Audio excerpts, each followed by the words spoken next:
蛋你好，我是个渣男。你好，36岁在大厂，年薪200万，火。和老婆结婚10年，从热恋到平淡，经历过各种艰难，生下娃。老婆是 top 985，比较聪明，有时候脾气差点，但还是很顾家，外人羡慕的生活。21年公司来了个女生 A top 985，你对这个 top 985是行，挺敏感哈，对这个。很漂亮，非常聪明，从小就喜欢聪明的女生，内心波澜。项目上有合作，但都尽量保持克制。23年升任中层领导，合作变多，频繁的交流，意识到我慢慢的喜欢上了这个女生。内耗，但我恪守着底线。今年开始，他说要走，转去公司的国外的部门。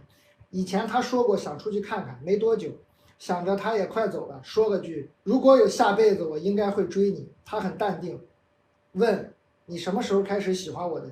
原来他也喜欢我很久了。出国就是不想每天看到喜欢的人已经结婚了。4月底，我们2个人异常痛苦，很喜欢却不能在一起，挣扎，说就这样分开吧，不要对家庭不好。他也不想做小三，抱头痛哭，彼此安慰。但每次的分开都会让下一次在一起更加的激烈，从拥抱到接吻，到越来越亲密，直至就疯狂的吃牛脆脆。半年里，我们的生活不再平淡，仿佛重新有了激情，有快乐，一起聊有意思的事儿，提供给我满满的情绪价值。有悲伤，因为他离开的时间在倒计时；也有内耗，感觉对不起家庭，也对不起他。平时陷入一种虚假的平衡，面对家人戴上面具，伪装出笑容。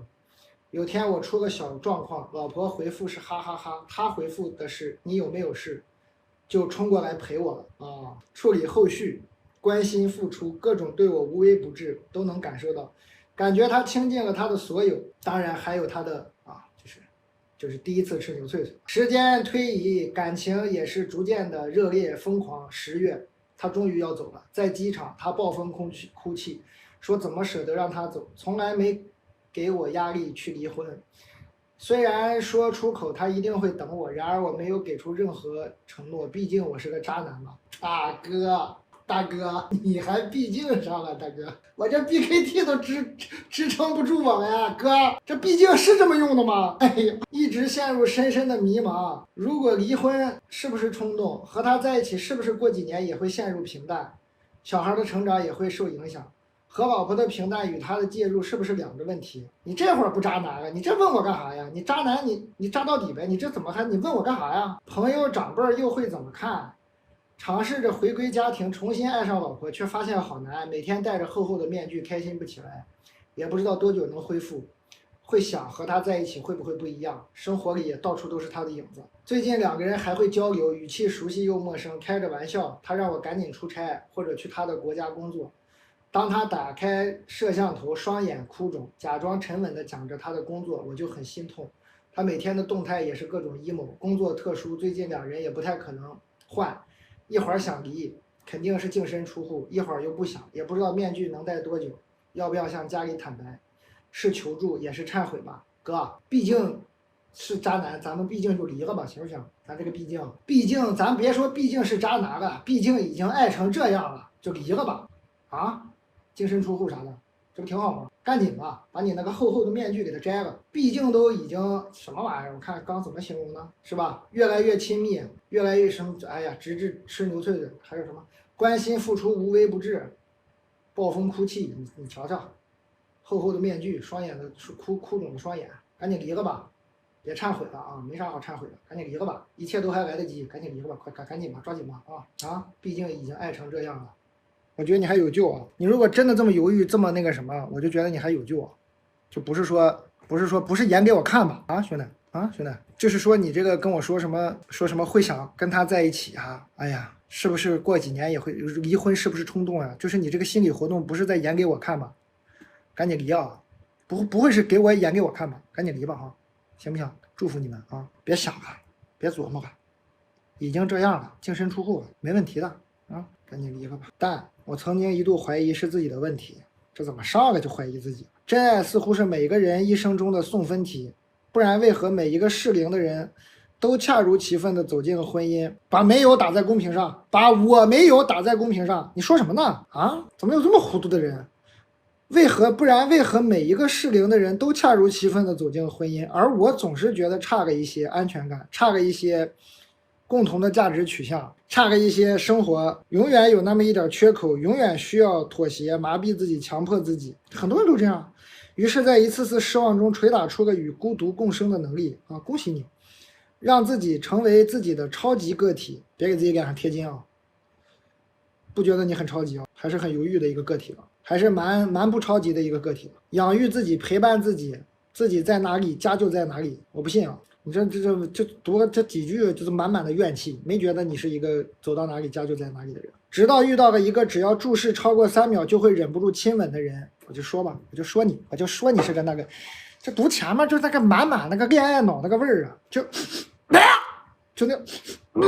就还跟我还什么养育自己，什么走到哪里家就在哪里，我就知道你就不是那个，读前3行就知道你是个恋爱脑。直到遇到一个只要注视超过3秒就会忍不住亲吻的人，喜欢、爱、安全、幸福、满足，所有美好的感受就这么活生生的具象化了。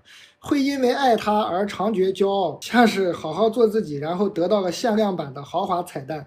从未对此有过任何想象，但它完美的让我变得无比的简单，拥抱它，爱它。让自己越来越可爱，努力让一切的美好和圆满一直持续下去。谢谢生命，我的剧本很普通，但故事很值得。祝大家都能找到自己，找到真爱。姐妹儿，我希望我是那个小人之心啊！我纯希望我是那个嫉妒，我希望这辈子都不会收到你的另一封来信。我千万不想收到你就说蛋他走了，我可不想收到这封信啊！我祝福你永远这样，真爱和你的真爱好好过下去啊！我祝福你，祝福你啊！真的，我真诚的祝福你，我真希望我是小人之心，但我看你这个精神状态，希望，可能我确实是太黑太阴暗了。蛋总经常刷你的直播，现在很迷茫。早上8点前我还觉得自己是幸福的家庭，有儿有女，老公还可以。8点后我试着查老公的微信，你没事试这玩意儿干啥啊？试着查，这玩意儿是随便能试的吗？你没事试这干啥？早上8点。查别人手机也是挺别致的，在我们这个查手机的短的历史长河里，你也算是蛮别致的。早上8点查老公手机，一查天塌了，出轨2年，我的小女儿才1岁半左右，他出轨同事，对方大他10多岁，这是不是有个电视剧来？这集我怎么感觉看过呢？这是不是有个电视剧来？出轨同事，对方大他10多岁，对方也有家庭，哎，我怎么好像看过这集啊？我去到老公的公司找另外一个同事问他们的事情，全公司的人都知道他们的关系已经半公开。他们说为了孩子要不要离婚，我也不知道。我们从大学毕业就开始，超过10年的感情。他说他对他也有感情，但是不会离婚，可以跟他断。但是我怕以后他做什么我都不相信了。事情发生的2周后，从发现出轨到我妥协不离婚，每天都告诉自己不要去想他们的聊天记录，不然受伤害的是自己和这段继续走下去的感情。从大学同学到结婚，经历10几年，他的出轨颠覆我对他的认知，但是无可否认，他对这个家庭和孩子和我的感情付出，并不能因为这1年的出轨错误，刚不还2年了吗？这怎么字里行间就少了1年呢？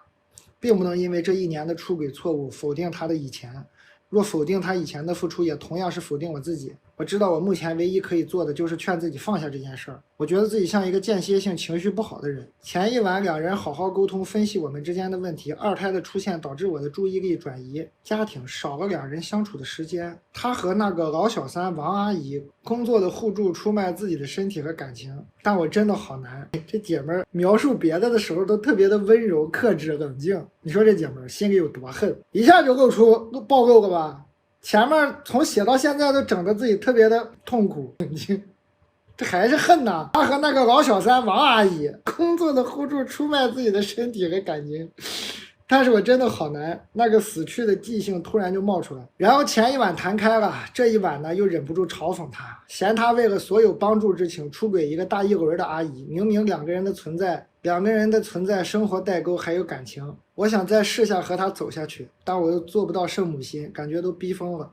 我看到他现在对我好，我都觉得如果没有那件事我多幸福。他整天说过去就过去了，他会断的。该发的事都发过了，表明我是最重要的那个，坚决不会离婚。但是那个王阿姨依旧正常上班，他们都在同一家公司。我想相信她，毕竟他曾经是我最喜欢的男孩。后来也是我最依恋的亲人，但是信任一旦坍塌，我就做不到100%的信任。我现在让自己先回归自己，尽量多和新朋友沟通，而不是围着家庭转。理性分析让我自己去做正确和现实的每一步，但是前进一步，放不低的感情和不甘又导致我后退几步，好困惑，好难受。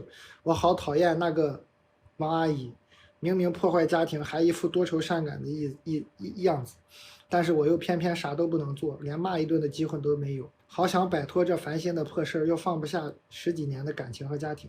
你跟王阿姨吃顿饭吧，啊，各位朋友啊，你同那个王阿姨啊，食餐飯飲杯啊，傾下偈，得不得？我首先读这一封信，我感觉这是个广东的朋友，我感觉是个广东的朋友，但是前进一步，放不低的感情，感觉像是广东的朋友。哎，无所谓了，你跟那个阿姨吃顿饭吧，我认真的吃顿饭，真的吃顿饭吧。能不能理解为啥要吃顿饭？能理解吗？不能。吃顿饭，重新认识一下你这个曾经你心中最帅的大男孩，你这个最亲密的亲人，你可能根本就不认识他。吃顿饭，你听一听这个王阿姨的嘴里的你的老公是个什么人，你再决定你这个日子要不要过下去。听得懂吗？这顿饭不是为了跟王阿姨理论一个什么事儿，意思是让这个女的好好认识一下她老公。这个傻姐们还不知道她老公是个啥人呢，还给我搁这曾经最帅的大男孩呢，帅的大男孩，完美的身材。哎我的妈呀，他曾经是我最喜欢的男孩，后来也是我最依赖的亲人。哎，嗑瓜子真头晕呢。跟王阿姨吃顿饭吧，你听听在王阿姨的嘴里，这个男孩是个什么样的男孩，聊聊啊。给自己重新认识这个男孩的机会，是吧？他现在不就是下不了决定吗？又痛苦，又离不了这个婚，又觉得是人家这个王阿姨的错。一开始写的都倍儿温柔，突然急眼了。那个什么十几岁的王阿姨，突然急眼了，受不了了。然后她老公说发誓了，说断了就断了，以后不同意离婚，好好的照顾家庭。你跟那个王阿姨吃顿饭，你了解一下你的大男孩，给自己一个下决定的机会。王阿姨不赴约，让我们相信成熟的人好吗？这是一个大12岁的女人，会赴约的，会赴约。你们又怎知道那一位王阿姨不想争取这一位大男孩呢？一定会赴约。王阿姨要给自己一个机会的。王阿姨只是玩玩，不会闹的，全公司都知道。过上了，多吓人呐！过上了，全公司的人都知道他们的关系已经半公开，对方也有家庭啊，对方也有家庭。这王阿姨就更会赴约了啊！这王阿姨不会赴约，你就找王叔叔了。王阿姨肯定会赴约的。真头晕呐！这个疯疯癫癫的世代呀，我还是嗑点瓜子儿吧。这都是要干什么呀？这瓜子儿一吃就沉浸进去，暂时让我忘掉了这世间的纷纷扰扰，平平安安。但你好，先表达对你的喜欢。你的直播陪我度过了一个又一个夜晚。我大学毕业4年了，从事高中艺考培训行业。从毕业开始赚钱，薪资可观，工作时长可以说是以时间换金钱吧，年年带高3，时间很紧，以至于想换行。但是呢，留恋薪资，独生女，所以这几年工作的经历让自己吃喝不愁，还攒了点钱，顺便交了个男朋友。家里和男朋友都觉得到了适婚年龄，差不多该结了。按世俗发展，我也觉得好像到时间了。我大学同学都已经生2胎了，可是我的内心依旧希望自己可以再在某些领域有些发展，不愿意过早的进入妻母这样的角色，本身也不排斥。每当深夜就会如大学时畅想自己可以创业，或者去读研，或者别有一番成就，不知作何选择。不焦虑，但有些迷茫，所以想问聪明的蛋蛋，你26、7岁的时候也是如此吗？26、7岁我也没想生孩子，你有没有类似迷茫的经历？迷茫吗？一直都迷茫的，很想听听你的看法，感谢阅读啊！迷茫很正常，26、7岁迷茫没事，没什么不正常，没啥，也没有很矛盾啊，不排斥嘛，想生个孩子生呗，也没啥，这倒还好，关键是你这个男朋友你俩商量呗。男朋友觉得到了适婚的年纪，你跟你男朋友商量呗。你说如果孩子生后我要创业，这孩子你带能不能带？把这些跟他商量。说我要创业，那个家里没钱了，我得那个什么，你能有钱吗？你养孩子有没有？跟他聊聊这个，看看他跑不跑，推荐聊一聊。生孩子没多大事，想生嘛。但是你先跟他聊一聊，好吧？你先跟他把这些都聊一聊，多聊聊。年龄嘛，倒确实也不着急，26、7，你说这是吧？倒还好，还是很年轻的。只是我听下来吧，你倒是也不是不排斥，我感觉你也挺想生。你这个至于你是读研呀，还是别有一番成就啊，创业呀，我该怎么说呢？你现在的问题是这样的啊，姐妹儿，你呢是毕业4年，一直这个生活就不错，赚钱赚的不少，时间占用的也很满，生活充实，赚的也不少。所以呢，想做出改变，但是没有改变的动力，确实也没有改变的必要。这个时候改变来了，但不是主动的，是你家里人和男朋友觉得你得结婚生孩子了。你觉得你一直想改变吧，但是自己没有做出一个主动的改变，这个时候被动的改变吧，你就有点不爽，你就有点不得劲儿。其实你担心的是一结婚一生孩子，你就更不会改变了，是吧？你就一直就是过这个日子了，但是这个日子是不是你想过的日子呢？你又不知道，没试过别的，没试过别的。26、7岁，你觉得这一切都顺，我要不试试别的去呢？还好啊，想试试，没啥大事啊。你这情况不是说结婚生孩子事儿，其实你主要是有点不甘心，觉得自己没有主动做出改变呢，咋让人给改变了？生活嘛，生活有的时候，生活很少时候涉及改变，大多数时候都是涉及接受。这我们从小到大教的都是改变、选择、挑战。跨越，从小也不教接受，但其实生活大部分时候需要的是接受，没有那么多需要改变的。你现在的生活嘛，搁我旁观角度看，我觉得挺好，没啥需要改变。但你又不甘心，其实都行，你想改变，想生个孩子都可以。26、7岁，你想干啥都行，其实没啥的。别觉得改变又能怎么样？你这种工作，教高3艺考这种工作啊，教了4年，如果一直收入都很可观，我听起来在你们城市，你应该已经算是一个蛮资深的了。你就算这1年你不干这个了，去干点别的，去试一试，去尝试一下，或者就是相关行业的更进一步啊，或者怎么样，不太会影响你多大啊，就你这具体情况，就还好，不会影响你多大的什么收入啊，将来回不来了什么，不太会影响。我给你点具体的吧，我说这么多我怕你听不懂，我给你想想具体实操的建议。如果可以的话，工作量先试着减半啊，如果做不到的话就全减啊，你就给自己一个半年的时间。艺考应该就是按照那个1年考1次那么走吧，给自己一段休息的时间，去干点你自己想干的事儿，你以为你想干的事儿，你看一下，你试一下，然后跟你男朋友把这些事儿都聊一聊，谈一谈，能不能不要再有悲伤的心了？不想再读悲伤的心了，能不能来一个快乐的呀？但总好，这个夏天有你当电子闺蜜真好啊！我没有，我是那个电子宠物。先说我的状态吧，30岁单身独居，工作上升期，收入也不错。3年前断崖式结束了一段4年的感情，我超爱那个渣男，以至于1年多才走出来。现在逐步适应，更加懂得享受一个人的生活。父母不断的催婚，可我目力所及，真的没看到合适的人，也没什么机会认识更多新的男生，更没有主观能动性去破圈。我的工作和兴趣把我的生活填充得很完整，日子就这样一天一天过了。然后呢，想遇到一个人，拥有一个完整的家庭啊。再说另一个角色吧，他是我最好的男生朋友，还有一个主人公啊。认识7年多，他几乎了解我的一切，家庭、前任、工作，我的难过和我的快乐。我们几乎每天都在聊天，分享彼此的行程，奇奇怪怪、可爱的话题，以及对工作和生活的不满意。他是个底色很冷漠的人，不主动跟人社交，每天恨全世界，觉得自己是个废物，独居，声称享受一个人的生活。而我呢，可能是圣母心吧，每天在他面前蹦跶，扮演一个小太阳，提供我以为应该给他的情绪价值，即便不确定他是不是真的需要，那就是不需要。可我是会因为别人付出而开心的那种人，也有过开玩笑说上了年纪如果都找不到就彼此凑合过吧。这几年他断断续续好像一直有一个女朋友，问就说有，但是不公开也不提及，说是很弱的绑定关系，也不怎么联系，也不会固定见面，听上去很奇怪，对吧？还好吧，我也见了。那么问题来了，可能是因为最近天冷了，想要抱抱，买个这个，就自己抱自己可以的啊，姐妹，买个这个，然后配个沙发，在沙发上自己稳稳的拥抱自己是可以的，好吗？行不行？我给你演示一下，这样抱紧自己怎么样呢？你看，姐妹，你看咱们这个动作怎么样？在这个沙发上抱紧自己怎么样？姐妹，如何呢？这样抱挺紧吗？你看，想要抱抱的话，这抱紧自己怎么样？你觉得啊，姐妹，买个毯子，买个沙发，还嫌不够，说不行，我这个身上是暖和了，但是我心里冷，买点羊蝎子吃。我这刚吃个泡面，我都热的不行，你吃个羊蝎子更热，造完了。我这现在我这都是五内俱焚啊。还要抱抱，每天你一句我一句的聊天已经不能满足我了，老想跟他见面，期待他发的消息，怪他回的慢，可我又知道我们能一直当好朋友是因为我对他没有要求，一旦改变了这种关系，我对他的需求，对我们的关系的要求，就会让这些影响到这种和谐的关系的变质，现在已经有些困扰到我了，想问问蛋总，我是真的喜欢吗？是啊，是，还是因为眼前只有它可以选啊？因为它不是我最完整的理想型。你们都有理想型吗？咱们一会儿讨论一下这个问题。这个理想型我一直觉得很奇怪。蛋总，你帮我猜一猜男生的心意吧。啊，没心意，不用猜，没有，对你没有心意，有心对你无意，好吗？不用猜啊。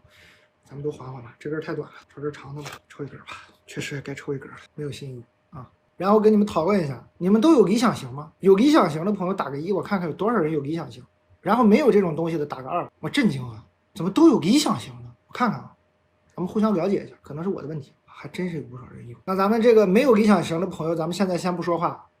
这个有理想型的朋友用3个词形容你的理想型，我看看你们的理想型会不会都是全世界就那一种型。来，你们把你们的理想型用3个词描述一下，我看一下。你看，你们看一下，是不是都差不多？注意看，是不是都差不多？除了有一些开玩笑说李诞的，这个都开玩笑不重要啊，别打人名，咱就描述。你看是不是差不多？温柔、人品、善良、阳光、理智、幽默，这不就这些吗？你看，坚定、大方、成熟、真实，你看不就这些词儿吗？有责任感、稳重。大家你们彼此看一看，是不是你们理想型都撞型了？这些有理想型的朋友们，互相看一看。是不是撞型了？撞没撞型？看一下，是不是全撞型了啊？我们社会学上就有一个概念啊，我就说就叫理想型吧，有一个叫理想型的概念，咱们就这么理解吧。我可能说的不对，好像叫什么理型还是我忘了，咱们就说理想型吧，理想型概念啊，咱们来跟我一起复习一下这个概念啊。比如说咱们刚刚高频词汇，温柔的人，大家好多人，咱们现在高频词汇有很多人都觉得理想型是一个温柔的人，是吧？那么请问你能在这个世界上找出来一个人说，哎，像这样，这个就叫温柔的人？其实是不能的啊，你只能说这个人有温柔的特质，你不能说这个人就叫温柔的人，这是有点不一样的，不是文字游戏，这是有点不一样的。你们品味一下，你说我的理想型是个温柔的人，你是找不到的。但是我遇到了一个人拥有温柔的特质，我是不是可以跟他相处一下？这个就是我们社会学上一个重要的概念，就叫理想型，就是没有这样的人，但是人人都可以拥有这样的特质。然而，人人拥有这样的特质的，与此同时，一个所谓温柔的人拥有温柔的特质，可能第2天某一个瞬间又消失了，又没有了，也是会变化的。这个世界人都是不停的变化的，他可以拥有温柔的特质，温柔的特质他也可以学习，但是他也会失去，失去了他还能找得回来。他对你没有，对别人可以有，对别人有，对你可以没有。那些有理想型的朋友们，能理解我在说什么了吗？我在说什么？你们能理解了吗？这个喜欢找理想型的朋友们，没有这种东西。你们说我现在我脑子里有个理想型，我就要找这样的人，要跟他过一辈子，没有这样的东西，没有这样的人，你只能找到一个人，他拥有你喜欢的那些特质，温柔、善良、幽默、大方、有责任心，但是你也要接受他会变。但是与此同时，如果一个人身上有3个，有2没有，你也要能接受，你们相处在一起，他慢慢可能生长出来你喜欢的那些特质。刚刚那些打1的朋友们，我说明白了吗？不要再有理想型了，有理想型会严重的耽误你的生活的快乐程度，严重的影响你的幸福感，严重的影响你的幸福感，因为你看一个就不是，看一个就不是，有一些远在天边的事。我刚看到你们打很多艺人的名字啊，还有一些名人的名字，他近在眼前的时候也许就不是了，就不要用个理想型来套人，严重影响你的快乐，严重的影响你的生活的预期。还记得名人名言吗？提高期待，降低预期，其实一个道理。提高期待，降低预期什么意思？咱们就说交往，跟一个人提高期待，降低预期什么意思？一个陌生人走过来了，觉得是哎，好像挺有意思，哎，刚说了一句话挺有意思，那应该平时他就是个挺幽默的人吧？哎，我感觉哎，我对他挺好奇的。与此同时，降低预期是什么意思？不要觉得他就一定会对你有多好，不要觉得他就一定会按照你的想象来，一定就你们俩就甜甜蜜蜜。第3天发现人家确实挺好，但是完全不喜欢你，没关系，我又认识个挺好的人，很开心。或者特别喜欢你，但是完全不符合你对那个美好的人生的向往，说哎呀，很遗憾，但是人生就是这样的，一个道理，大概都是这个道理，人世间的道理大概就是这样的啊。牛肉干吧，抽个牛肉干，吸烟有害健康，我这是道具，是吧，朋友们啊，对吧？不要有这个理想型，对所有人，对陌生的世界，永远是期待高高的，预期低低的，遇到每个人都觉得能不能是吧？看一看，认识一下，哎，好玩，好奇，理解一下。最后说，哎呀，不妙，不妙，不妙，不妙就不妙了。人生不如意事常八九，就是90%的情况下就是不妙的，不妙就不妙了。有那么一个妙，可能一辈子你都忘不掉啊。那些不妙你就忘掉就好了。然后就天天脑子里要有个理想型去套所有人，那就是预期太高。为什么说劝你们不要有理想型呢？有个理想型就叫提高预期，降低了期待。你就对所有人都有一个预期，他符不符合我想象中的完美恋人、完美朋友、完美家人、完美工作，有吗？不可能啊！你怎么碰得到呢？那你这辈子不就剩痛苦了吗？脑子里有一堆壳，这工作不行啊，这工作跟我想象中的理想工作不一样，这男的不行啊，这跟我想象中的哥们儿不一样，这女孩不行，这跟我想象中的完美恋人不一样，那你不全完了吗？所以不要有这种预期，在对方在别人在别的事情上发现一点点好，都是占了便宜，都是开心，都是快乐，都是得来的，都是好运气，是吧？你有预期的话，你就拿一点点没达到你那个预期，你就又疯了。这世界怎么这样呀？怎么到处都是不让我满意的事儿？满意，是不是？但有一些人呢，你们可能这个刷屏说什么原来这样，有一些这个年轻一点的朋友。但是有一些朋友，就像我这个年纪，比我再大一点年纪的朋友，到了另一种阶段，也很吓人，就是预期也没了，期待也没了，就是见谁都是麻木，就是这世界我见多了，都那样，人就那么回事，都那样，又能怎么样呢？我也认识很多这样的人，也让我很头疼，是吧？